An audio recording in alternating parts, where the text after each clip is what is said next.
बिहार चुनाव में लगभग 250 दिनों का वक्त अभी बचा हुआ है, लेकिन बिहार में इस वक्त घमासान छिड़ा हुआ है सियासी मोर्चे पर। एक तो सियासी उठापटक जो हो रही है, आरोप प्रत्यारोप का दौर, और दूसरा क्योंकि एक के बाद एक घटनाएं, आपराधिक घटनाएं सामने आ रही हैं। बिहार पुलिस ऐसा लगता है कि अपराधियों के निशाने पर है, इस पर भी घमासान मचा हुआ है। तमाम मसलों पर बात करने के लिए हमारे साथ बिहार से इस वक्त उप मुख्यमंत्री सम्राट चौधरी जी न्यूज़ 24 के साथ जुड़ रहे हैं। बहुत स्वागत है आपका सम्राट जी। नमस्कार। सबसे पहले तो मैं सियासी प्रश्न पर आऊं, उससे पहले मैं आपसे यही पूछना चाहती हूं, बिहार में दरअसल चल क्या रहा है? पिछले 24 घंटे में 6 घटनाएं घट जाती हैं, उनमें से 2 घटनाएं ऐसी होती है जब पुलिस खुद निशाने पर आ जाती है, और एक के बाद एक लगातार आपने देखा अररिया में क्या हुआ, मुंगेर में एएसआई, दोनों जगहों पर एएसआई जिनको मौत के घाट अपराधियों ने उतार दिया। बिहार में कानून व्यवस्था बदतर है, यह आरोप विपक्ष लगा रहा है। क्यों है ये हाल? देखिए, जो अराजक करने वाले लोग हैं उसके खिलाफ कार्रवाई चल रहा है। अराजकता स्वाभाविक है कि नीतीश कुमार के नेतृत्व में न्याय के साथ विकास की कल्पना है और लगातार विकास को ही फोकस करके हम सरकार चलाते हैं। जिन लोगों ने भी आपराधिक घटना किए हैं उनके खिलाफ कार्रवाई चल रही है, चाहे वो मुंगेर की घटना हो, अररिया की घटना हो, पटना जिले में जो घटना घटी है, सब पे लगातार कार्रवाई करने का काम बिहार की पुलिस कर रही है। और आप जैसा जान रही हैं कि मुंगेर में अपराधी को तो एक तरह से जब वो भागने के क्रम में था तो उसको गोली भी चलाने का काम पुलिस ने किया है। इसलिए कोई अपराधी बचेगा नहीं। यहाँ पर न्याय के साथ ही विकास होगा और न्याय के साथ ही जनता के विकास की कल्पना आगे की ओर बढ़ेगा। तेजस्वी यादव ने सीधा सीधा आरोप लगाया है क्योंकि सत्ता का संरक्षण प्राप्त है, इसलिए कानून सरकार दोनों का इकबाल खत्म हो चुका है, अपराधियों को संरक्षण प्राप्त है। ये अपराधी कौन है? पटना में गोली चलाने वाला प्रमोद यादव, मुंगेर में गोली चलाने वाला सुरेंद्र यादव, और अररिया में गोली चलाने वाला जो हत्या करने वाला है वो श्याम यादव। तो सब लोग समझते हैं कि बिहार में अपराधी कौन है और अपराध करने वाले कौन लोग हैं। इसलिए बिहार की जनता यह स्पष्ट तौर पर जानती है कि अराजकता का मतलब है लालू प्रसाद का परिवार। और आपने देखा होगा कि लालू प्रसाद के युवराज ने किस पुलिस वाले को कहा कि तुमको नाचना पड़ेगा, और अपराधी से एक तरह से अपराधी की बोली बोलने वाला राष्ट्रीय जनता दल। तो अच्छा, ये तो हुई बात अपराधियों को लेकर के, लेकिन अब मैं सियासी प्रश्न पे आना चाहती हूँ। आखिर क्यों है ये सम्राट जी कि हिंदी पट्टी के जितने राज्य हैं उनमें बिहार एकमात्र ऐसा राज्य रह गया है जहां पर अभी तक बीजेपी सत्ता में अपने दम पर नहीं आ पाई है? और इस बार की तैयारियां आप लोगों की कैसी हैं? क्या इस बार ये जो इतिहास रहा है, ये तस्वीर है, इस बार बदलने को तैयार है भाजपा? देखिए आशा जी, स्पष्ट है कि बिहार में कांग्रेस को हटाने के लिए भारतीय जनता पार्टी ने लालू प्रसाद जी को सत्ता में बैठाने का काम किया 1990 में। और जब वो फिर कांग्रेस के गोद में चले गए तो 1996 से आदरणीय नीतीश कुमार जी के नेतृत्व भारतीय जनता पार्टी का सपोर्ट बना रहा। और 2000 में भी आपको याद होगा कि मात्र 34 विधायक रहते हुए भी भारतीय जनता पार्टी का 70 विधायक होते हुए भी उनको समर्थन दिया और बिहार का मुख्यमंत्री बनाया। और आज भी जब 2020 में वो 43 सीट जीत कर आए और भारतीय जनता पार्टी के 74 सीट जीत कर आए, तब भी क्योंकि मोदी जी का कमिटमेंट था जनता को कि हम नीतीश कुमार के नेतृत्व में हम सरकार बनाएंगे, हम लोगों ने समर्थन किया। और आज भी हम समर्थन कर रहे हैं और न्याय के साथ विकास भी हो रहा है। जो खटारा बिहार था, जो 23,000 करोड़ का बजट वाला बिहार था, आज 3,17,000 करोड़ का बिहार है और आर्थिक रूप से समृद्धि की ओर बिहार जा रहा है। बिहार में एक्सप्रेसवे हो रहे हैं, बिहार में एयरपोर्ट्स बन रहे हैं, बिहार के इंफ्रास्ट्रक्चर सही हो रहे हैं। तो नीतीश कुमार जी को समर्थन देने में कोई हर्ज नहीं। चेहरा नीतीश कुमार ही होंगे मुख्यमंत्री, अगर आप चुनकर आती है, एनडीए चुनकर आती है, तो चेहरा नीतीश कुमार या फिर सम्राट चौधरी? देखिए, 1996 से नीतीश कुमार जी हैं, 2000 में भी नीतीश कुमार जी, 2020 में भी नीतीश कुमार जी, 2024 में भी नीतीश कुमार जी, 2025 में भी नीतीश कुमार जी के नेतृत्व के साथ खड़े हैं। सीएम वही होंगे, नेतृत्व में चुनाव लड़ेंगे, लेकिन बाद में वो महाराष्ट्र वाली स्थिति नहीं होगी, ये कंफर्म आप बता सकते हैं? देखिए, वहां कोई कमिटमेंट नहीं था, ना उद्धव ठाकरे साथ में थे तब भी कमिटमेंट था। हमारे मुख्यमंत्री वहां देवेंद्र फडणवीस पहले हुआ करते थे, आज भी वो मुख्यमंत्री। बिहार में नीतीश कुमार जी के नेतृत्व में हम सब दिन साथ रहे। बीच के कालखंड में जब वो हमसे अलग हुए तो जरूर लड़ने का काम किया, लेकिन आज नीतीश कुमार जी के नेतृत्व में विकास को आगे बढ़ाने का काम बिहार में भाजपा कर रही है। लेकिन क्या कारण है बीजेपी इस बार अगर नहीं हुआ, क्योंकि आप लोग ऐसा वो जो पिच है सियासी पिच उसको इस तरीके से इस बार ट्विस्ट एंड टर्न्स देने में लगे हुए हैं। ऐसा लग रहा है जो 90 के दशक से बिहार जात पात पर खेलता आया, इस बार हिंदुत्व के मुद्दे पर वहां पर दूसरी पार्टियों को चुनाव लड़ने पर मजबूर करने की तैयारी है। फिर भी भाजपा ज्यादा सीटें जीतते हुए अपना मुख्यमंत्री नहीं चाहती, नीतीश कुमार को साथ लेकर चलना चाहती है। और नीतीश कुमार आप बता रहे हैं वही चेहरा होंगे, जबकि विपक्ष कहता है थक गए हैं Nitish Kumar, he is tired and retired. ये तो खुद तेजस्वी यादव के शब्द हैं।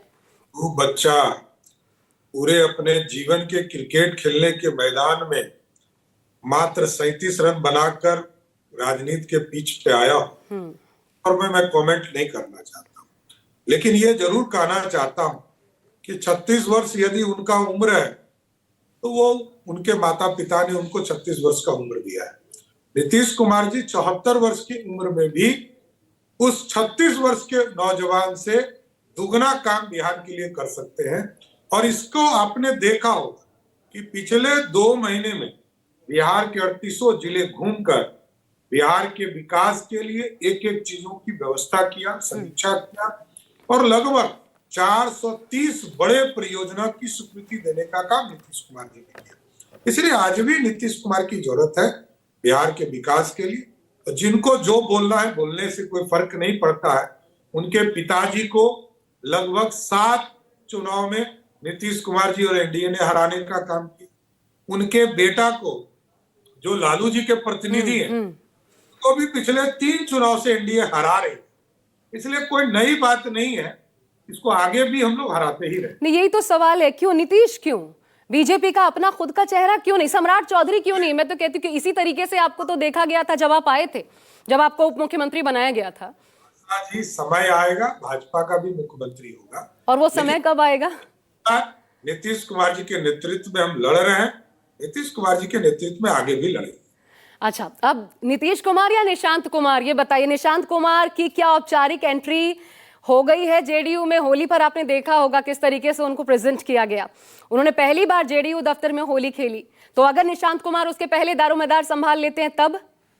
कि ये जनता दल यूनाइटेड का अंदर का मामला है, मेरे को नहीं पता है कि वो जनता दल यूनाइटेड में शामिल हुए हैं कि नहीं हुए हैं, लेकिन ये जरूर है कि नीतीश कुमार के नेतृत्व में हम भारतीय जनता पार्टी के कार्यकर्ता काम कर रहे हैं, आगे भी करते हैं।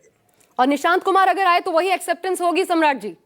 कि वो जनता दल यूनाइटेड का अंदरूनी मामला है, वो क्या वो तय करते हैं वो उनके ऊपर है, लेकिन हम नीतीश कुमार जी के नेतृत्व के साथ खड़े। अगर नीतीश कुमार ने कहा मैं नहीं, वो अपने स्वास्थ्य का हवाला देते हुए बेटे को सामने रखा, तब क्या करेगी भाजपा? मैंने आशा जी फिर कहा कि मैं नीतीश कुमार जी के नेतृत्व के लिए कमिटेड।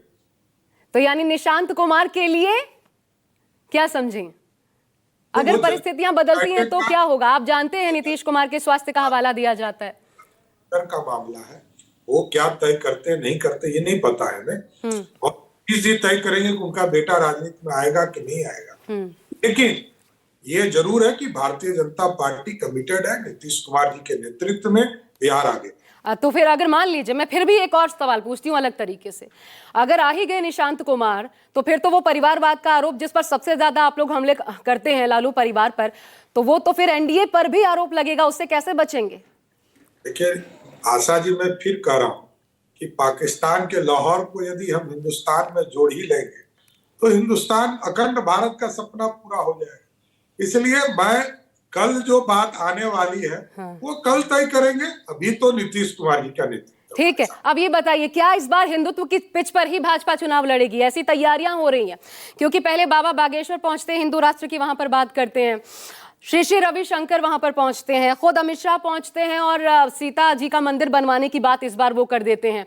तो कुछ तैयारियां जमीन पर ऐसी नजर आ रही हैं कि ऐसा लगता है कि जो ट्राइड एंड टेस्टेड फॉर्मूला है जो उत्तर प्रदेश में, हिंदू एकता, क्या उस पिच पर इस बार चुनाव लड़वाने की तैयारी है? बिहार में सिर्फ विकास विकास विकास की योजना पर हम विश्वास करते हैं, हम उसी पे आगे जाएंगे। और आदरणीय अमित शाह जी ने लोकसभा चुनाव में ही कमिटेड किया है बिहार की जनता से और सीतामढ़ी की जनता से। आप भी उसी जिले से शायद आती है, ओ नहीं, आप तो मोतिहारी साइड से आती हैं, लेकिन इलाके के लोगों को कमिटेड आदरणीय गृह मंत्री जी ने कहा है कि मां सीता का भव्य मंदिर बनाएंगे। यह लोकसभा चुनाव में उन्होंने कमिटमेंट किया है और हम लोगों ने जमीन अधिग्रहण का भी काम पूरा कर लिया है, ट्रस्ट बनाने का काम कर रहे हैं, हम इसको पूरा करेंगे। लेकिन हम बिहार में विकास विकास विकास के मुद्दे पे चुनाव लड़ेंगे। ठीक है, 2024 में मैं ये सवाल इसलिए आपसे पूछ रही हूं क्योंकि जब फाइट है तो सीधा सामने तेजस्वी यादव का चेहरा है। 2024 के लोकसभा चुनाव में भी भले सीटें कम आई लेकिन वोट परसेंट आरजेडी का ज्यादा था। 2020 में भी एक सीट मात्र भले ज्यादा, लेकिन आप लोगों से ज्यादा सीट थी विधानसभा चुनाव के दौरान। आप कैसे देखते हैं तेजस्वी यादव को और आरजेडी की परफॉर्मेंस को इस बार होने वाले विधानसभा चुनाव में? देखिए, लालू यादव जी नेता है। लालू यादव के नेता के तौर पर पहले प्रतिनिधि के तौर पर श्रीमती राबड़ी देवी जी आई, फिर तेजस्वी यादव आए। हो सकता है कि आगे के चुनाव में आपको तेज प्रताप, मीसा भारती दिखे। देखिए, बिहार की राजनीति में लालू प्रसाद, तेजस्वी नहीं, तेजस्वी उनके प्रतिनिधि हैं, क्योंकि उनकी माता जी पहले प्रतिनिधि बनकर आई, अब बेटा प्रतिनिधि बन के आया। हो सकता है कि चुनाव आते आते दूसरा बेटा प्रतिनिधि के तौर पर आए, इसलिए आप एकदम बेफिक्र रहिए। लालू जी को पहले भी एनडीए ने 3 बार हराया था, उनकी पत्नी को भी हराया था, उनके बेटा को भी हराया था, उनका दूसरा बेटा, तीसरा बेटी कोई आएगा, एनडीए उसको हराने। कहा प्रतिनिधि क्यों? और ये कहा जाता है कि बीजेपी सीधा हमला करने से तेजस्वी यादव पे डरती है, क्योंकि लालू यादव का नाम लेने से फायदा होता है, तेजस्वी यादव का नाम लेने से नुकसान होता है, इसलिए अभी भी आप इसी तरीके। नहीं, नुकसान ही नहीं, बेचारे का कोई उपलब्धि होना चाहिए ना। देखिए, गणित है, वो तो बताते हैं उन्होंने क्या किया। बिहार की राजनीति में लालू प्रसाद जी का योगदान है। लालू यादव जी एक बड़े नेता है, इसमें कहीं कोई डिफर नहीं है। उनका क्या योगदान, बेटा का योगदान कुछ बता दीजिए तो मैं जरूर आपसे बात करूंगा, डिबेट करूंगा। वो तो नौकरियों को लेकर के कह रहे हैं, उन्होंने क्या किया अपने उप मुख्यमंत्री कार्यकाल में। लालू प्रसाद के बेटा नहीं हो, कल कह दे कि नहीं, लालू जी कह दे कि नहीं मेरा दूसरा बेटा प्रतिनिधि होगा, तो इनका क्या है, कोई हाशिए पे चले जाएंगे। इसलिए राबड़ी देवी को उन्होंने घर में बैठा दिया नेता विरोधी दल बनाकर कि आप आराम कीजिए। तो लालू जी प्रतिनिधि बदलते रहते हैं, इसलिए मैंने कहा।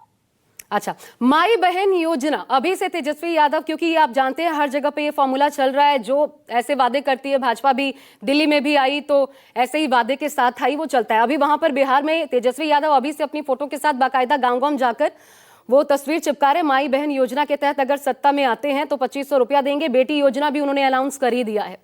भाजपा भी कुछ ऐसा लेकर आने वाली है चुनाव से पहले। बिहार की जनता जानती है कि आदरणीय नीतीश कुमार जी और मोदी जी, नरेंद्र मोदी जी के नेतृत्व में महिलाओं का कितना सम्मान है। आदरणीय प्रधानमंत्री जी ने 33% आरक्षण लोकसभा और विधानसभा में दिया। आदरणीय नीतीश कुमार जी ने पंचायती राज में 50% आरक्षण दिया, और यही लालू जी का राज था तो 1% भी आरक्षण महिलाओं को नहीं था। और इसके साथ साथ बिहार में 1,31,00,000 महिलाओं को स्वयं सहायता समूह से जोड़कर जीविका दीदी के माध्यम से बिहार के महिलाओं के आत्मनिर्भर बनाने का प्रयास नीतीश कुमार जी ने किया। इसलिए बिहार की जनता जानती है अराजकता का प्रतीक लालू प्रसाद जी, गुंडागर्दी का प्रतीक लालू प्रसाद जी है। और बिहार में यदि महिलाओं का अपमान किसी के राज में हुआ तो वो लालू और राबड़ी की राज थे। और आज भी राष्ट्रीय जनता दल के लिए मां बहन का मतलब है तेजस्वी जी की माता जी, जो नेता विरोधी दल बनी बैठी है, और उनकी बहनें जो लोकसभा की सदस्य बनना चाहती है। मैं 1-2 प्रश्न बस आखिर में आपसे लेना चाहती हूँ। अभी आप, क्योंकि नीतीश कुमार पर अभी भी महिलाओं का भरोसा अडिग है, आप कह रहे हैं वो तेजस्वी यादव जो भी फॉर्मूला लाए काम नहीं करेगा, लेकिन ये एक हाल फिलहाल का ही सर्वे था सी वोटर का, जो ये कहता है कि 58% लोग मानते हैं कि नीतीश कुमार की विश्वसनीयता में कमी आई है। सी वोटर का सर्वे ये कहता है, इसको आप कैसे देखते हैं? इसके बावजूद अगर आप नीतीश कुमार के चेहरे पर चुनाव लड़ रहे हैं, उनको आगे करके, आपको नहीं लगता कि नुकसान भी हो सकता है? देखिए, बिहार के विकास में नीतीश कुमार जी का एक बड़ा योगदान है। आप बिहार से आती हैं, आप खुद महसूस करेंगे कि किसी भी इलाके में जाने में क्या कठिनाई थी। कोई इंफ्रास्ट्रक्चर नहीं था, कोई स्कूल नहीं था, कोई एयरपोर्ट्स की कल्पना नहीं थी, कोई कंस्ट्रक्शन का काम नहीं होता था, गुंडागर्दी होती थी बिहार में। आज सब चीज समान है। आज मेडिकल कॉलेज बन रहे हैं, एक एक अनुमंडल में हमारा पॉलिटेक्निक कॉलेज, नर्सिंग कॉलेज की स्थापना हो रही है। अब तो हम लोगों ने प्रखंड स्तर पर एक डिग्री कॉलेज स्थापना की। ये सही कह रहे हैं आप सम्राट जी, लेकिन एक और चीज होती है थकान और एंटी इनकम्बेंसी। आपको नहीं लगता वो इफेक्ट कर डाल सकता है? और यही लोकसभा चुनाव के पहले भी आदरणीय लालू जी यही कहते थे कि नीतीश कुमार जी का नेतृत्व समाप्त हो गया राष्ट्रीय, और जनता दल यूनाइटेड अब खत्म हो जाएगा 2024 में। ना नीतीश कुमार चुनाव हारे 2024 में, ना जनता दल यूनाइटेड खत्म हो। एनडीए जीत कर आई, देश में प्रधानमंत्री नरेंद्र मोदी हुए। इसलिए विरोधी का काम है बोलते रहना। ये लोग बोलेंगे, जितना बोलेंगे उतने, जितने जोर से ये बोलेंगे उतने बड़े मार्जिन से ये लोग हारेंगे। एक आखिरी सवाल, क्योंकि वही सर्वे ये भी कहता है कि 41% अगर सीएम चेहरे की पसंद के तौर पर देखा जाए तो तेजस्वी यादव हैं बिहार में लोगों की, उसके बाद मात्र 18% नीतीश कुमार, फिर प्रशांत किशोर भी आ जाते हैं 15% के साथ, लेकिन उसके बाद नंबर आता है सम्राट चौधरी का 8%। ये सर्वे को आप कैसे देखते हैं? नहीं, मैं तो एक छोटा सा राजनीतिक कार्यकर्ता हूं, मैं कहीं उम्मीदवार नहीं हूं। पार्टी ने इतना ही दिया है, बहुत बड़ा काम किया है मेरे लिए, लेकिन मैं इतना स्पष्ट करता हूं, लालू जी कांस्टेंट बैटिंग कर रहे हैं। 2005 से लेकर आज 2025 हो रहा है, इनके पास 27-28% वोट रहे हैं, वो रहेंगे। वो लालू जी विकास करें ना करें, उनके वोट फिक्स है, तो वो फिक्स रहेंगे। एकदम कंफर्म रहिए, वो लालू जी का जो प्रतिनिधि रहेगा उनके साथ वो खड़े रहेंगे। मैं बार बार कह रहा हूं, इसलिए वो कोई आश्चर्यजनक नहीं है।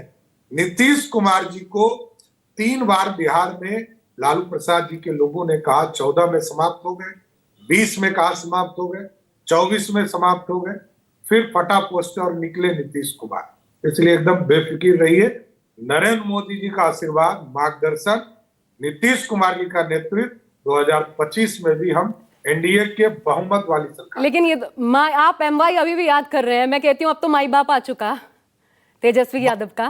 देखिए, वो आप उनके भाषणों को जब सुनेंगे तो आपको स्वयं लगेगा कि वो ना माँ के साथ है ना बाप के साथ है, वो किसी के साथ नहीं। वो लोग जो बोलते हैं वो स्पष्ट दिखता है कि बिहार में अराजकता, गुंडागर्दी और दबंगियत से जीतने का प्रयास कर। वो जनता नहीं तय, जनता तय करेगी कि कौन जीतेगा।